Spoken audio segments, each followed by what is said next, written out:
Hi, my name is Beth Hiley here for Board Game Geek at Origins 2017. I'm sitting down with Raymond Chandler, who has brought us a game I'm very personally excited about. It's called City of the Big Shoulders, which we got to put in a little bit of the history lesson. Sure, for those who don't know how that statement relates to the town that I live in, Chi-Town, Chicago. Yeah, absolutely. So, that's actually a really great introduction because, so there's the very famous poem by Carl Sandburg, right? And it starts off, hog butcher for the world, toolmaker, stacker of wheat, player with railroads, nation's freight handler, stormy, husky, brawling, city of the big shoulders, right? And he wrote it in the early 1920s. Yeah, or late teens, 1918, I think, or something like that. There. And Carl Sandburg was very much a socialist and very proud of the working force and the rebirth of Chicago. So in 1871 was the Great Fire, Chicago. Half of Chicago basically burned to the ground. And there was sort of an economic crisis, but at that time there was still a lot of entrepreneurship going on. And at the same time, a lot of immigrants went into Chicago from Germany and mostly Germany, but also Poland and Ireland.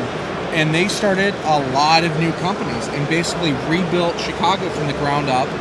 So much so that in 1893 they hosted the Columbian Exposition, which was the first World's Fair, and then right after that they did in 1931 did the World's Fair. Right, Chicago hosted 2 World's Fairs. Right, and if anyone's familiar with the Chicago flag, right, it has 4 red stars, 2 to represent 2 tragedies, Fort Dearborn and the Chicago Fire. Right. And then the 2 great successes, World's Fair number 1, World's Fair number 2. Exactly. And just because I gotta finish this out, 2 blue stripes to represent the North River and the South River. Right. Very proud of my city's flag. It's a great flag.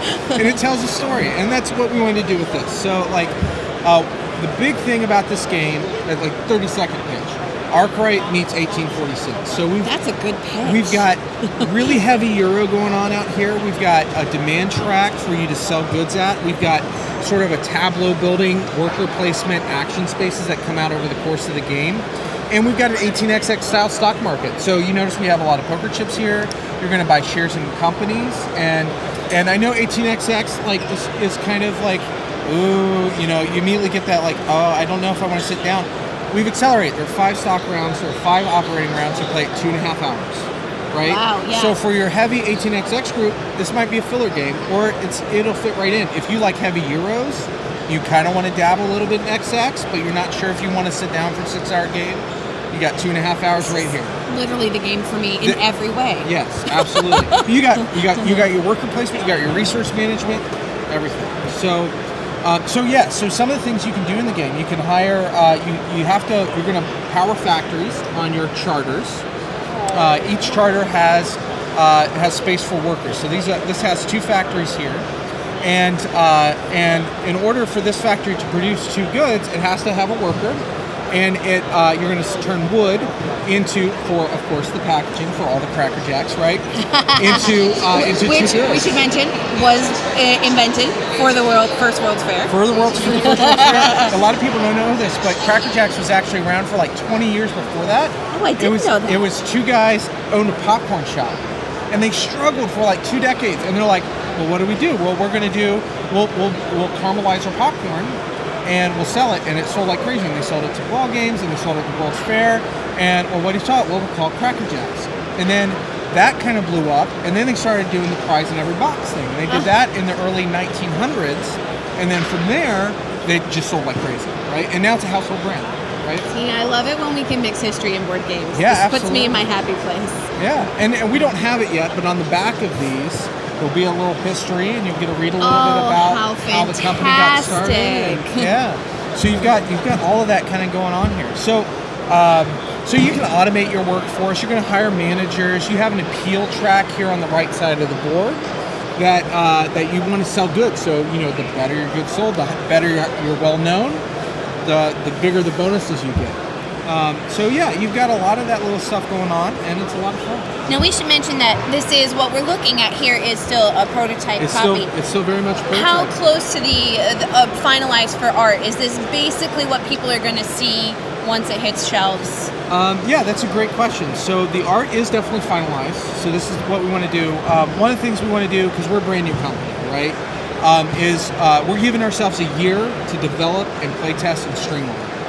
We want to be known at Parallel as making really, really great games. I was going to say, let's make sure everyone knows. Right? Parallel Games. Parallel Games. That makes really, really great games and spends time with it. Make sure it's play tested and it's perfect. You know, so we're giving ourselves a year. I think Kickstarter's in May of next year. But all this artwork was actually done by artists. I'm from Columbus. I've been a cabbie for like 5 years, so I always hang out in the boardroom. If you're ever looking for me, you can find me there. You know, we got a great designers group there, and local Columbus artist named Emily Deering did all the artwork for it, and I love it because you get this really intricate line work. Yeah, she's like hit the history and the theme perfectly. And there is a loop map under this downtown Chicago. Yeah, they're just very faded on the backside. Kind of subtle, but you just you get the feeling, right? Yes. Like, and it's absolutely gorgeous. And I love this line work along the borders, and everything she's done is brilliant. Now, was there an inspiration? I mean, you could have just made a game about the city of Chicago. Yeah. Was it intentional to really very overtly weave in the elements, almost line by line, of the Carl Sandburg poem? Yeah, that's a great question. It was. Carl Sandburg's one of my favorite poets. In fact, I'm going to be a little bit snobby here, but I think he's like one of the original slam poets, because if you read it, like, it reads like slam poetry, and yet it was written in 1918. Like, it's very like visceral and like, you know, one of the quotes, and I give them back the snare and I say to them, come and show me another city with lifted head singing, so proud to be alive and coarse and strong and cunning, right? Like, it's super visceral, and I love that. And at the same time, I've always wanted to kind of think about mixing Euro with XX in some way. Yeah. I'm a big XX player. I love that whole genre. And I was playing 1846, and it hit me. And at the same time, you know, every now and again I go back and I'll read Poe, and I'll read Carl Sandburg, and I'll read, you know, Ralph Waldo Emerson, and I'll read all of that stuff. And I just read the Sandburg poem again. I was playing 1846, and anyone who's familiar with 1846 knows everyone wants to get into Chicago because it pays like crazy. And I'm like, what's going on in Chicago? Like, what makes Chicago so great? Right? And of course, boom, the light bulb went off, and I'm like, I gotta make a game about Chicago, and I want it to be about one of my favorite poems, and so we weaved that in as closely as we possibly can. And so, I hope you'll include the poem, you know, somewhere in. So the great thing is, fair use laws, public domain. Right. It's over 100 years old. Or right about. Yeah, right about 100 years old. And actually, 2018 is the 100-year anniversary of the poem's release in 1918. I believe. Don't quote me on that yet, but I'm pretty sure it's very close. And yeah, so we wanted to be true to that. And we're actually going to include the full poem, the full text of the poem, in either the rule book or somewhere in the box or something. Somewhere. So you can get the feeling of it. And maybe if we reach a certain stretch goal level on Kickstarter, I'll do it Deaf Poetry style. You can kind of sit back. I'll wear like the dark turtleneck and like jeans, and just kind of a little beret. And I'll do the poem. But we got to see how well it does. Okay, wait. This is an opportunity for to run a contest and have people send submissions in. We totally should. You're welcome. You know what? On the spot right now, if you guys make a YouTube video, send it to me, tweet it out. We have a contest for print and play. I will send out 5 free copies to the best 5 renditions of Carl Sandburg's Chicago poem. You heard it from Raymond right here, right now. Right here, right now. 5 best renditions. Throw it up on YouTube. Send us a link. We'll tweet it out. We'll get it out there. So let's make sure we can get some dates out there so people can be on the lookout if this is really interested, particularly since you guys are a brand new company. Right. So you had mentioned you're aiming for May. Right. So a little less than a year from now, right. Now being June 2017. Right. Watching this later.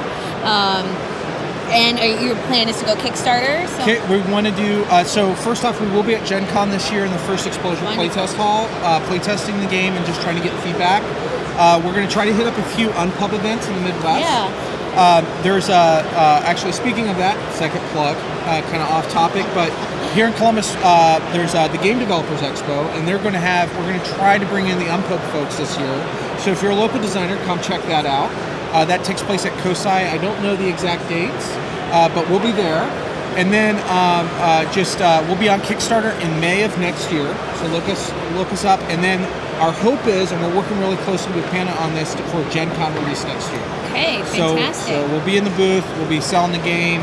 But best thing you can do, because we're a new company, we need your help, is back us on Kickstarter. Check us out. So we don't have a box yet. So imagine a beautiful box image right there. About that size. Right there. That's going to be City of Big Shoulders, which is going to be put out by Parallel Games. Raymond, it's been truly a pleasure and an honor. And wonderful. Thank you so much. Geeking out on multiple levels over here. So thank you for letting us take a look. All right. Thank you so much. I appreciate it. Absolutely.